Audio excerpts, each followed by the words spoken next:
Magandang araw. Itago niyo na lang po ako sa pangalang Gabriel. 21 taong gulang. May tangkad na 5'8", kaya madalas akong niyayayang sumali sa varsity team. Katamtaman lamang ang tikas ng aking katawan at kasalukuyan akong nag-aaral ng kolehiyo sa isang universidad sa Maynila. Gusto ko lang pong ibahagi ang naging karanasan ko sa piling ng aking ninang. Sabihin mang nadala kaming dalawa sa uhaw ng mga oras na yun, ngunit alam ko sa sarili kong higit pa roon ang naramdaman ko para sa kanya. Gabriel, pwede mo bang ihatid to sa ninang Evelyn mo? Nabasa ko kasi ang status niya kagabi. Tiyak malungkot na naman yun dahil sa pagiging workaholic ng ninong mo. Kunot ang noo kong tinitigan ang bento box na maingat pang ibinalo tinanay. Gustuin ko mang pairalin ang katamaran ko, ngunit wala akong maisip na alibay dahil sa susunod na buwan pa ang eskwela at puro cellphone rin naman ang inaatupag ko buong araw. Sino yan? Dinig kong sambit ni Ninang gamit ang malambing nitong boses mula sa loob ng bahay. Si Gabriel po ito, Ninang. May pinapahatid ho si nanay. Nagmamadali kong sagot. Tumuloy ka muna, Gab. Ito talagang nanay mo ang hilig magpahatid ng kung ano-ano. Sinabi ko naman sa kanyang ayos lang ako at wala akong problema. Ayaw maniwala sa akin. Mahina akong natawa dahil alam kong hindi totoo ang mga sinabi niya. Huwag na ho. Hindi rin naman ho ako magtatagal eh. Bumuntong hininga siya, tsaka pinagmasdan ako ng mabuti. Ayaw mo ba akong samahang magmerienda muna? Kahit saglit lang? Tanong nito. Hindi ko maintindihan kung bakit bahagyang kumirot ang damdamin ko sa pakiusap nito. Para bang may halong pangungulila at lungkot ang mga salitang sinabi niya. Wala akong nagawa kung hindi tumuloy sa bahay nito. At mula sa aking kinauupuan, ay lihim ko siyang pinagmasdan. Sabihin man kasi nitong walang problema, ngunit salungat naman yun sa nakikita kong lungkot sa mga mata niya. Nagagawa man itong umiti sa harapan, ngunit ramdam kong peke lamang ang sayang ipinapakita nito. Maliban sa sexy at maputi si Evelyn, ay masasabi kong dalaga pa rin tong tingnan kahit 5 taon na silang kasal ni Ninong. Katamtaman lamang ang meron siya, ngunit bawing-bawi naman to pagdating sa korte ng balakang. May asawa mang ituring, pero hanggang ngayon ay hindi pa rin sila kasi nabibiyayaan ng anak. Malamang ay dahil na rin sa pagiging workaholic ng asawa. Kung hindi ako nagkakamali, ay hindi pa tumutuntong ng 35 ang edad ni Ninang. Maaga mang nagpakasal, ngunit madalas siyang napagkakamalang dalaga dahil na rin madalang lamang kung lumabas to kasama ang mister. May problema ho ba? Tanong ko nang marinig ang malakas na boses nito mula sa lababo. Hindi siya nakasagot. Kaya naman nagmamadali ko na lamang tong nilapitan. Bigla kasing naputol yung hawakan. Basa na naman tuloy ako. Ayaw pang huminto ng tubig. Matagal ko nang sinabihan ng ninong mo tungkol dito. Pero busy pa siya sa work. Ayaw namang pumayag na ipaayos ko at wala raw siyang tiwala. May teflon tape po bang nakatago dyan? Pahingi na lang din po ako ng gunting at kutsilyo. Ako nang mag-aayos. Tsak, babaha ang kusina niyo kung hindi ito maayos ka agad. Halatang nagulat siya sa sinabi ko. Pero nagmamadali naman itong hinanap ang mga hiningi ko. Ilang minuto ang lumipas, ay tuluyan ko ring naayos ang nasira niyang lababo. Hindi ko mabilang kung ilang beses siyang nagpasalamat sa akin na para bang malaking pabor ang nagawa ko. Pasensya na, Gab. Nabasa ka tuloy dahil sa kagagawan ko. Hayaan mo at maghahanap ako ng t-shirt ng ninong mo para hindi ka lamigin. Hindi na ho kailangan. Uuwi na rin naman ako eh. Uuwi ka ng ganyan? Hindi pwede. Nakakahiya naman. Natataranta nitong sambit. Napaigham ako ng malakas. Hindi dahil sa sinabi niya, kundi dahil na rin sa kasalukuyang itsura niya. Gustuin ko man kasing umiwas ng tingin, pero hindi ko magawa. Doon at doon pa rin bumabagsak ang mga pagsuliyap sa katawan niya, kahit anong iwas na gawin ko. Natubigan kasi ang suot niyang duster, kaya hulma ang anumang tinatago niya sa sarili. Manipis lamang iyon kung kaya't madaling maaninag. Maging ang magandang korte niya ay halata rin, kaya hindi ko maiwasan na huwag mamangha sa sobrang sexy nito. Paano natitiis ng mister niya na baliwalain at iwang mag-isa ang misis niya? Kung ako siguro, baka mas gugustuhin kong manatili sa bahay kaysa magpakasugsog sa trabaho. Alisin mo na ang suot mong t-shirt, Gab. Huwag ka nang mahiya sa akin. Natigilan ako nang mapansin ko ang paghaplos niya sa braso ko. Dahil na rin sa lalim ng iniisip ko, ay hindi ko na malayang nasa harapan ko na pala siya at may hawak na itong puting t-shirt na kung hindi ako nagkakamali ay sa asawa niya ito. Hindi pa rin siya nakapagpalit ng suot at alam kong nilalamig na rin siya ng mga oras na yon. Sa kabila noon, mas gusto pa rin niyang unahin ang kalagayan ko. Ako na po ang magpapalit. Alam kong nilalamig na rin ho kayo. Sabi ko habang malakas ang kaba sa sarili dahil sobrang lapit niya talaga sa akin.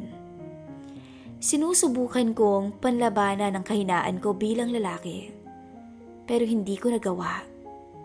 Tuluyan akong natalo ng kahinaan at sumabay sa agos ng kasalanan. Isang malambing na haplos ang iginawad ko sa kanyang pisngi, habang unti-unting nilalapit dito ang aking muka. Masyado kang mabait, Ninang. Hindi naman siguro masama kung unahin ninyo rin ang sarili niyo paminsan-minsan. Namilog ang mga mata nito sa sinabi ko. Alam kong natameme siya, pero hindi pa rin nawawala ang lungkot sa mukha nito. Alam ko namang may natamaan akong hindi dapat at wala akong karapatang manghimasok sa personal niyang buhay, pero hindi ko nagawa. May parte ng pagkatao kong gusto siyang iligtas sa lungkot at pangungulila na nararanasan niya ngayon. Mahinahon kong hinawakan ang baba nito. Makahulugan naman ang tingin na sinukli niya sa akin hanggang sa naging hudyat iyon para tuluyan kong bigyan siya ng masuyo ngunit makasalanang halik sa labi. Malito, Gabi. Nauutal niyang sambit. May asawa kong tao. Pinagmasdan ko siya ng matiim. Pero hindi niya nagagawang iparamdam sa'yo ang dapat pinaparamdam ng isang tunay na asawa. May kulang, may lungkot, may mali pa rin kahit sabihin mong wala. Imbis na hintayin ang magiging sagot nito, ay masuyo kong binigyan siya ulit ng halik. Sa mga oras na yun, wala na akong napansing pagtutol mula sa kanya, kung hindi may pananabik na rin ang bawat tugong iginawad niya sa akin. Tila sabik tong makatanggap ng atensyon mula sa ibang lalaki, dahil hindi yun na ibigay sa kanya ni Ninong. Sa kabila ng maganda at sexy niyang itsura, ay ang kakulangan nito sa pansin mula sa mister. Walang pumupuri sa mga yun, at para bang nagsisilbi na lamang dekorasyon sa isang tahanang walang kulay. Sayang ka, Ninang. Ayun na lamang ang nasabi ko, habang pinagmamasdan ng kanyang nakakaakit na kagandahan. Pero magmula sa araw na to, ipaparamdam ko sa iyong hindi ka isang dekorasyon lamang. Handa akong punan ang pagkukulang niya at pawiin ang lungkot na bumabalot sa iyo dahil alam kong karapatan mo ring maging masaya, hindi lamang bilang isang asawa, kung hindi bilang isang babae. Ilang araw ang nakalipas. Hindi pa man tapos sa paglilinis sa sahig si Ninang. Pero agad itong napahinto nang mapansin ang maalab kong hiningang dumapo sa kanyang batok. Kailangan niyo po ba ng tulong? Lihim siyang napangiti, lalo na nang may lambing kong haplos ang dumapo sa kanyang batok. Hanggang sa maingat kong hinawi ang konting hibla ng buhok na gumugulo sa kanyang mukha. Sinadya mo bang isuot ang nighties na yan para sa akin? Tanong ko sa kanya, tsaka pili ang napangiti. Mag-overtime na naman ba siya ngayong gabi? Dagdag ko pa. Hindi siya sumagot. Marahil dahil alam ko rin naman ang magiging sagot niya sa akin. Gab, naliliw niyang sambit. Sinubukan pa rin itong tapusin ang gawaing bahay. Ngunit gil ko siyang hinila papalapit sa akin. Kaya kulang na lang ay mapaupo siya sa kandungan ko. Patapusin mo muna ako sa ginagawa ko, okay? Anya habang tila nagbablush ang pisngi. Kunot ang noo ko naman siyang tinitikan. Tsaka itinabi ang hawak niyang mop. Huwag mong sisihin ang sarili mo sa nangyari. Sabi ko habang makahulugan ng tingin. Alam kong nagkamali rin tayong dalawa pero wala tayong ibang dapat sisihin sa mga nangyari. Si Ninong, imbis na asawa, ay parang katulong ang turing sa'yo. He shouldn't treat you better because you deserve better. Wala akong narinig na imik mula sa kanya nung unti-unti kong niyakap ang kanyang bewang. Pero baka mahuli tayo ng ninong mo. May ka ba niyang sambit? Alam mo naman minsan, umuwi na lang yun ng walang pasabi kapag weekend. Sinusubukan pa rin itong maging tapat sa asawa kahit halata namang nadadala siya sa nakaw naming sandali. Kahit nagpadala kaming dalawa sa tawag ng pagkauhaw, lamang pa rin ang pagiging mabuti niyang tao. Halata at nakikita ko yun sa kabila ng pagtataksil naming dalawa. Iba ang sagot na gusto kong marinig mula sa'yo, Ninang. Gusto kong magpakatotoo ka sa sarili mo. Ilang segundo rin ito ang natahimik dahil sa sinabi ko. At ganoon na lamang ang pagkailang nito nang magtama ang mga mata naming dalawa habang unti-unti kong kinakalas ang kanyang nighties. Sa puntong yun, ay walang pag-aalinlangang hinila niya ako sa kwarto nilang mag-asawa. Mapangahas na halik at haplos ang ginawad ko sa kanya na naging dahilan para isaboses niya ang hindi mapantayang alapaap kasabay ng pangalan ko. At sa huli, ay sumabay pa sa pag-uga ang matibay na kama sa aming dalawa. Walang kapantay ang masilayan siyang kagatlabi at halos mapaluha sa sayang na tamasa. Hindi lamang isang beses. Makailang ulit naming pinagsaluhan ang bawal sa piling ng isa't isa na para bang kaming dalawa lamang ang tao sa mundo. Nanatili man ang takot sa pagkakamaling na mas pinili naming yakapin, ngunit lamang pa rin ang binubulong ng aming mga damdamin. Masama bang sa isa't isa namin nahanap ang kaligayang hinahanap namin sa iba? Masama bang sa bawat haplos, halik at boses namin ay natutugunan ng lungkot na unti-unting nagpapadilim sa kanyang mundo? Thanks for staying with me, Gab. Umuwi ka na. At baka mamaya hanapin ka na sa inyo. Habang tumatagal ang bawal naming relasyon, ay mas nagiging intense. Ni minsan ay hindi naging boring ang bawat sandaling kasama ko siya. At halata ko rin ang saya sa kanyang mukha. Blooming. Yun pa ang minsang sinabi ni nanay nang minsan namin siyang nakasalubong sa convenience store. Muntik pa nga itong mapagkamalang buntis dahil nawala na ang bahagyang pamumutla sa kutis nito at mas nag-aayos na rin to ng sarili kaysa noon. Gumaganda pa talaga ako? Walang joke? Tanong nito habang abala siya sa paglalaro ng kumot na nagtatakip sa aming katawan. Nanatili ang pilyong ngiti sa mukha ko habang maaninag naman ang matinding kuryosidad sa mga mata nito. Oo, malambing kong sambit. Bumuntong hininga siya tsaka mataman akong pinakatitikan. Wala siyang sinabi. Walang lumabas ni isang salita mula sa kanya. Ngunit halata kong may ibang kahulugan ang iginawa ditong tingin sa akin. May gusto ka bang sabihin sa akin? Tanong ko para hikayatin tong magsalita. May bumabagabag ba sa isipan mo, Ninang? Huminga siya ng malalim. Napansin ko kasi yung pagbabago ng ninong mo kamakailan. Mas madalas na siyang naglalaan ng oras para sa akin. At nagdadala na rin siya ng mga pasalubong paminsan-minsan. Nababawasan na nga rin yung overtime niya eh. Hindi ko alam kung bakit pero pansin kong malaki yung pagbabago niya lately.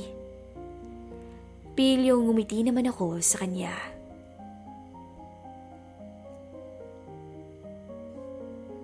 Hindi kaya naramdaman niyang may iba nang nagpapasaya sa'yo? Nagkibit balikat siya, kaya pinagpatuloy ko ang panghuhula. Baka may narealize siya nang makitang blooming ng misis niya, na palagi niyang pinagpapalit sa trabaho. Sabi ko, kahit sabihing bagya akong nakakaramdam ng selos. Malinaw sa akin, maliban sa bawal naming relasyon, ay wala na akong ibang dapat maramdaman para sa kanya. Kung sa termino pa ngang sinabi niya, dapat ay no string attached kaming dalawa. Pero masisisi ko ba ang aking sarili kung sakali mang mahulog ako sa kanya? Maliba kung gustuhin kong maging totohanan ang relasyong nagsimula lang sa nasira nitong lababo. Hindi ko alam gabi.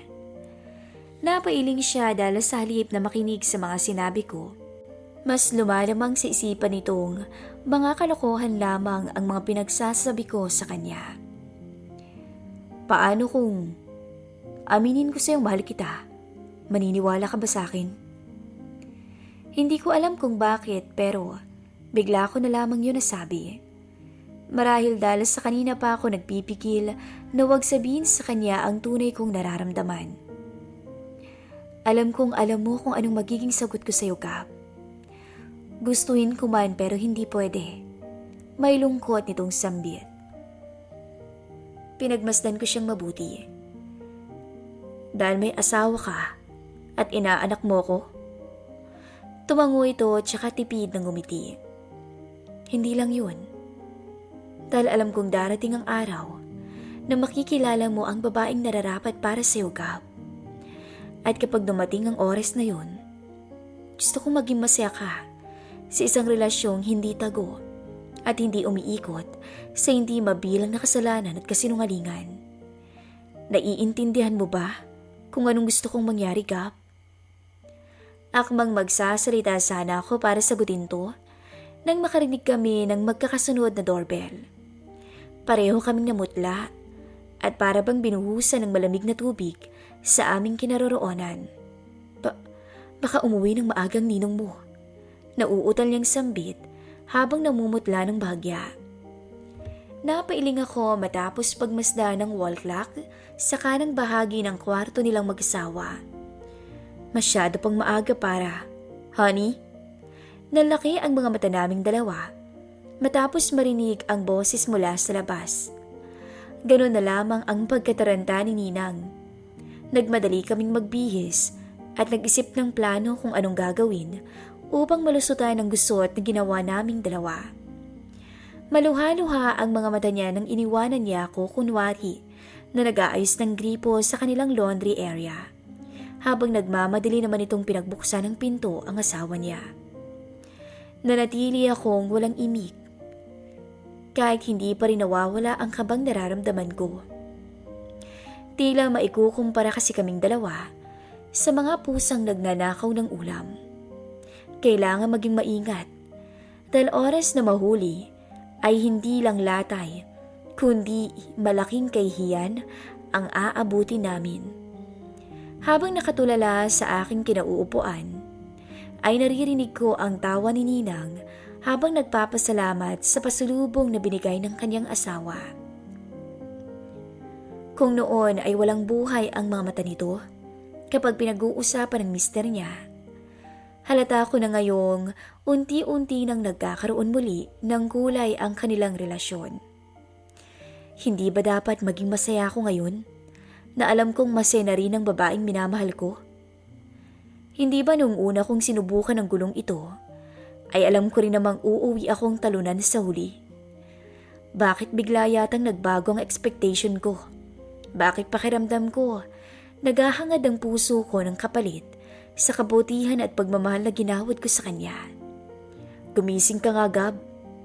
Wika ako sa aking sarili.